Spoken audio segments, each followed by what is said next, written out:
Hello friends, welcome to my YouTube channel. Exercise 6.5 से question number 8 करेंगे।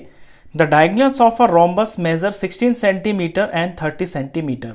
किसी rhombus के डायगोनल्स दे रखे हैं, एक 16 सेंटीमीटर का है, एक 30 सेंटीमीटर का है। फाइंड इट्स पेरीमीटर, तो उसका पेरीमीटर निकालिए।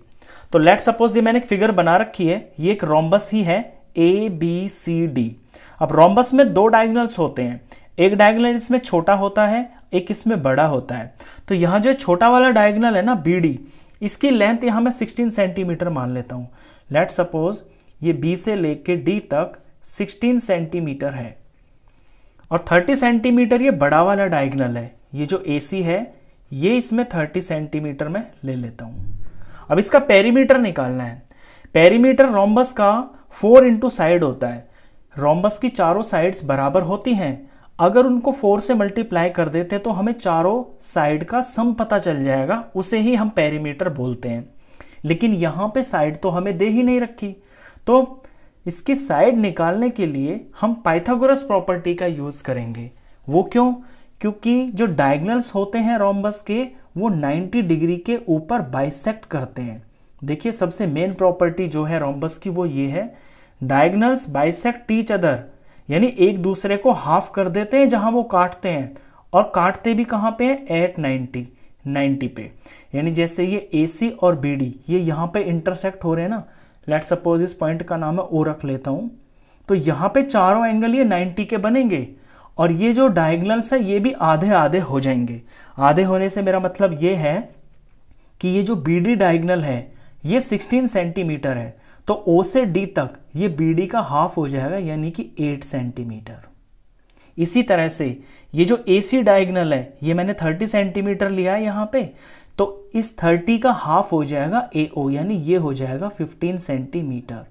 अब ये 8 सेंटीमीटर, ये 15 सेंटीमीटर और यहां पे 90 का एंगल बन गया। तो अगर सिर्फ इस ट्राइंगल को देखें हम AOD को, तो एक राइट ट्राइंगल बन गया। तो राइट ट्राइंगल के अंदर पाइथागोरस प्रॉपर्टी लगा के हम AD निकाल देंगे। और AD क्या होगी? AD इसकी एक साइड होगी। अब जितनी AD होगी चारों की चारों वो बराबर सेम ही होंगी। ये जो बाकी की 3 साइड है ना, वो भी इसी के बराबर होंगी, क्योंकि रोम्बस की चारों साइड बराबर होती है। साइड मिल जाएंगी, उसको 4 से मल्टीप्लाई कर देंगे तो हमें पेरीमीटर पता चल जाएगा। तो जैसे जैसे मैंने बताया है एग्जैक्टली उसी तरह से हमको ये करना है। तो यहां पे BD 16 सेंटीमीटर है, AC 30 सेंटीमीटर है, और क्योंकि diagonals bisect each other at 90 degree, इसलिए इस AOD ट्राइंगल के अंदर, इन राइट ट्राइंगल AOD के अंदर पहले मुझे मेंशन करना होगा कि मैं कौन सा ट्राइंगल ले रहा हूं और उसमें जो साइड्स है वो कौन कौन सी कितनी साइड्स हैं। तो मैं AOD ट्राइंगल को ले रहा हूं और इस AOD ट्राइंगल के अंदर AO हो जाएगा 30 का हाफ। मैंने बताया ना आपको यहीं पे कि ये 30 है तो इसका हाफ ये हो जाएगा, तो ये 30 का हाफ हो जाएगा, ये 15 सेंटीमीटर हो जाएगा। ये पहले आपको लिख के ऐसे दिखाना पड़ेगा। दूसरी साइड मुझे यहाँ पे OD चाहिए, तो OD हो जाएगा BD का हाफ। तो OD is equal to half of BD, यानी हाफ ऑफ 16। ये 16 का हाफ हो जाएगा, ये 8 सेंटीमीटर। अब इस ट्राइंगल के अंदर मैं पाइथागोरस प्रॉपर्टी लगा देता हूं। तो बाय पाइथागोरस प्रॉपर्टी,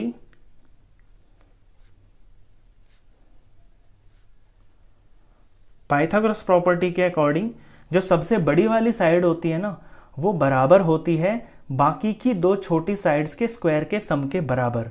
और सबसे बड़ी यहां पे कौन है? ये है AD।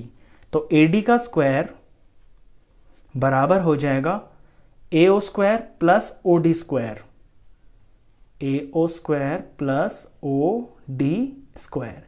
ये पाइथागोरस प्रॉपर्टी होती है। अब यहाँ पे AD की वैल्यू मुझे निकालनी है, तो AD यहाँ पे ऐसे ही चलता रहेगा।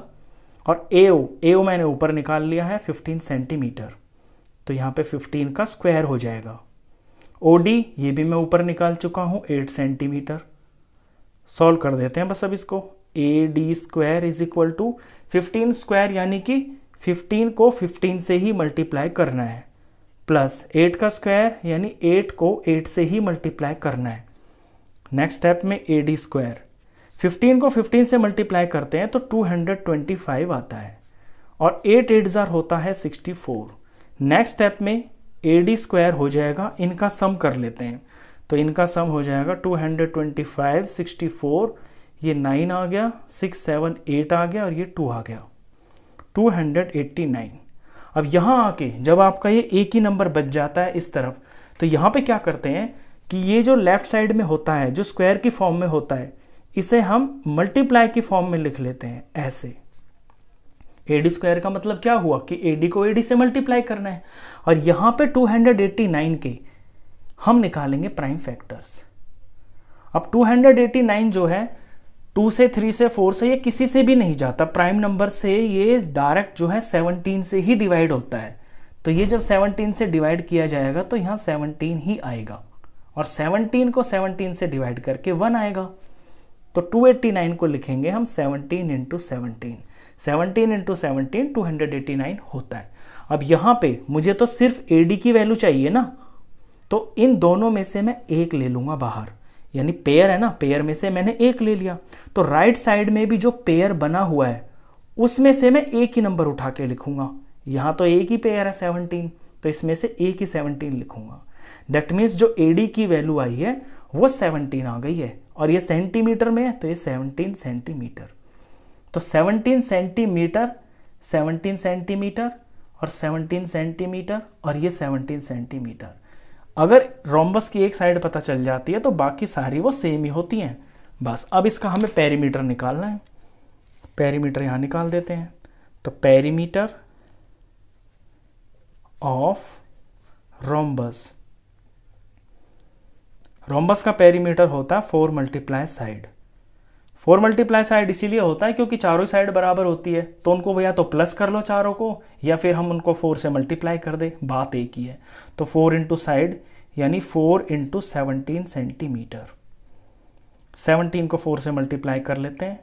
17 को 4 से मल्टीप्लाई किया 8 और ये 2, 4 5 6, 68 सेंटीमीटर। क्वेश्चन खत्म। तो इस वीडियो में बस इतना ही। नेक्स्ट क्वेश्चंस के लिए मिलते हैं फिर नेक्स्ट वीडियो में, तब तक के लिए गुड बाय।